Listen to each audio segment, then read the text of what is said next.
Olá, amados irmãos e irmãs, com muita alegria nos reunimos hoje para vivenciarmos a graça da nossa homilia diária. Ouvir o Evangelho de nosso Senhor Jesus Cristo em nossa vida, acolhê-lo, refleti-lo e suplicar ao Deus da vida que conceda a nós a graça do fruto. Hoje nos reunimos nesse dia 16 de março, sábado da quarta semana. Em nome do Pai, do Filho e do Espírito Santo. Amém. O Evangelho de hoje se encontra, amados irmãos e irmãs, em São João, capítulo 7, versículo 40 a 53. O Senhor esteja convosco, Ele está no meio de nós. Proclamação do Evangelho de Jesus Cristo segundo João. Glória a vós, Senhor. Naquele tempo, ao ouvirem as palavras de Jesus, algumas pessoas da multidão diziam: "Este é verdadeiramente o profeta." Outros diziam: "Ele é o Messias." Mas alguns objetavam: "Porventura o Messias virá da Galileia? Não diz a Escritura que o Messias será da descendência de Davi e virá de Belém, povoado de onde era Davi?" Assim houve divisão no meio do povo por causa de Jesus. Alguns queriam prendê-lo, mas ninguém pôs as mãos nele. Então os guardas do templo voltaram para os sumos sacerdotes e os fariseus e estes lhes perguntaram: "Por que não os trouxeste?" Os guardas responderam: "Ninguém jamais falou como este homem." Então os fariseus disseram-lhes: "Também vós vos deixastes enganar? Por acaso algum dos chefes ou dos fariseus acreditou nele? Mas essa gente que não conhece a lei é maldita." Nicodemos, porém, um dos fariseus, aquele que se tinha encontrado com Jesus anteriormente, disse: "Será que a nossa lei julga alguém antes de ouvir e saber o que ele fez?" Eles responderam: "Também tu és galileu, porventura? Vai estudar e verás que da Galileia não surge profeta." E cada um voltou para a sua casa. Palavra da salvação, glória a vós, Senhor.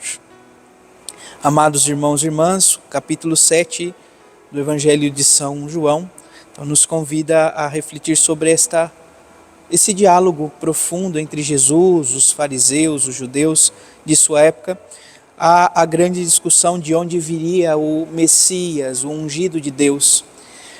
Há uma grande, amados irmãos e irmãs, poderíamos dizer, um grande preconceito de que da Galileia não poderia surgir nenhum tipo de profeta, não viria o Messias, enfim, mas que o Messias viria de Belém. Hoje nós, sobretudo, temos consciência de que Jesus nasceu em Belém. Então, ele nasceu na terra prometida, na terra em que o Messias deveria vir. Ele faz parte da descendência de Davi porque São José, era descendente de Davi e concede a ele então a graça desta linhagem.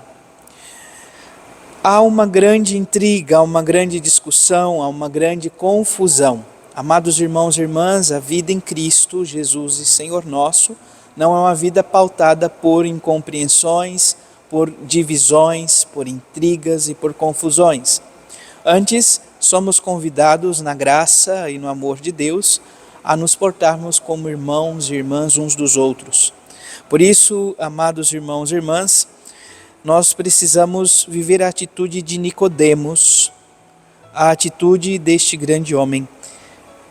Porém, Nicodemos, um dos fariseus, aquele que se tinha encontrado com Jesus anteriormente, disse: "Será que a nossa lei julga alguém antes de ouvir e saber o que ele fez?"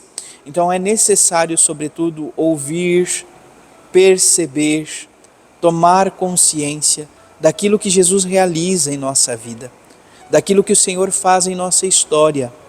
O Senhor o faz pela graça e pelo amor de Deus Pai. Por isso ele diz que ele e o Pai trabalham constantemente, realizam a obra da redenção continuamente. A cada instante, a cada segundo, Ele nos sustenta em seu amor e nos convida à salvação.